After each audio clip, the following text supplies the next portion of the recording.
যে অষ্টকালী নিত্য লীলা কীর্তন চলছে বাবা, এই কীর্তনের কীর্তন কি রতন আর কীর্তন কি বা বস্তু? এই রতন বস্তু সম্পর্কে আমার কোনো জ্ঞান, আমার কোনো বিদ্যা, কীর্তন করবার মতো ভাষা এখন পর্যন্ত অর্জন করতে পারিনি। তবে বলবেন এসছি কেন? কেননা গুরু কৃপাহি কেবল। গুরুদেব কৃপা করে যতটুকু বলাবেন আমি প্রাণপণ চেষ্টা করব আপনাদের মাঝে ঠিক ততটুকুই পরিবেশন করবা। এর মধ্য দিয়ে আমার অনেক ভুল ত্রুটি হতে পারে, অনেক রসভাস হতে পারে। যদি কোনো ভুল ত্রুটি হয়ে যায়, যদি বা কোনো রসভঙ্গ হয়, আপনারা নিজের সন্তান, নিজের ছোট ভাই মনে করে ক্ষমা সুন্দর দৃষ্টিতে দেখবেন। লীলা স্মরণের বিষয়, ইতিপূর্বে যে লীলার স্মরণ করেছেন, যার নাম ছিল আমার ভগবানের ফেরাদৃষ্ট লীলা। ঘরে ফিরে যাওয়ার পালা বাবা। ইমাম এতক্ষণ ঘরে ফিরে যাওয়ার পালাটুকু স্মরণ করলেন। নাচতে নাচতে ভগবান ঘরে চলে গেল না বাবা? একটু আগেই তো নাচতে নাচতে ঘরের দিকে গেল। শুধু ভগবান নাচতে নাচতে ঘরে যায় নাই, এই জায়গার অনেক ভক্ত নাচতে নাচতে তার ঘরে চলে গেছে। তাই না? সূর্য পূজা আসনটা ভরা ছিল, উত্তর পুষ্প আসনটাও কিন্তু ভরা ছিল, কিন্তু রাত্র যত বাড়বে ভক্তের সংখ্যা তত কমবে। হরিবল। এই যে বাবা, এখন শীতকাল, এখন মা শীতকাল, আম গাছে মুকুল ধরবে, কিছু মুকুল কুয়াশায় ঝরে পড়ে যাবে,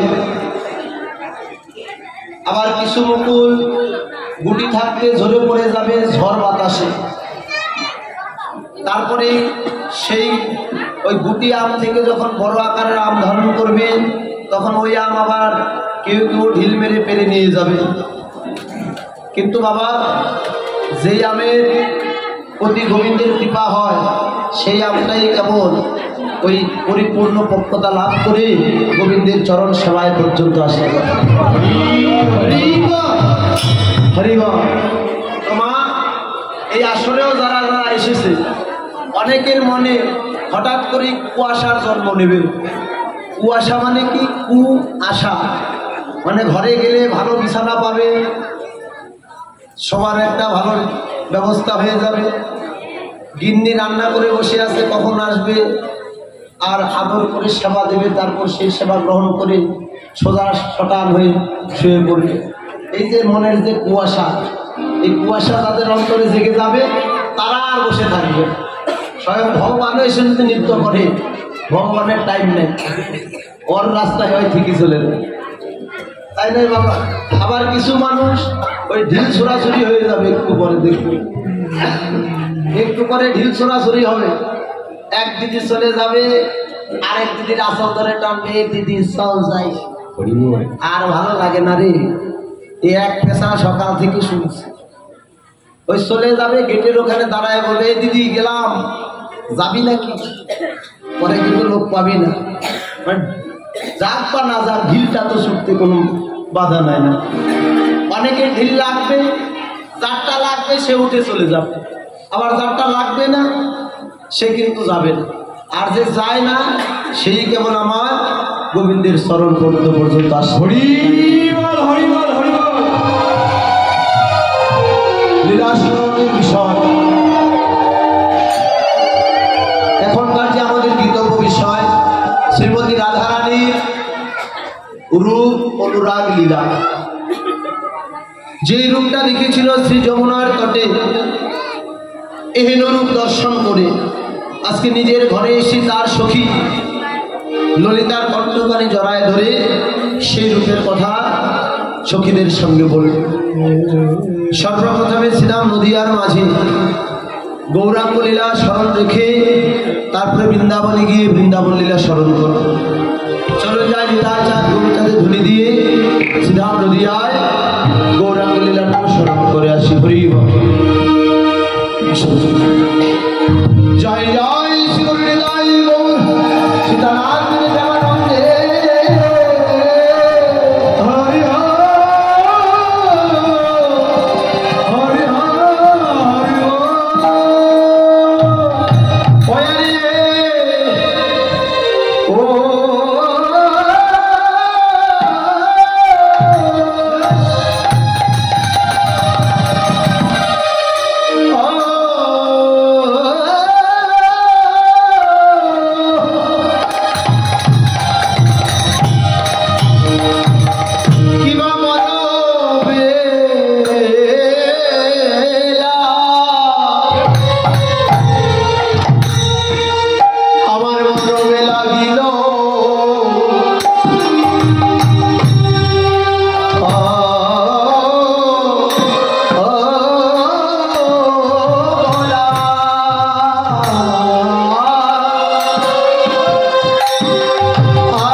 Nandamayo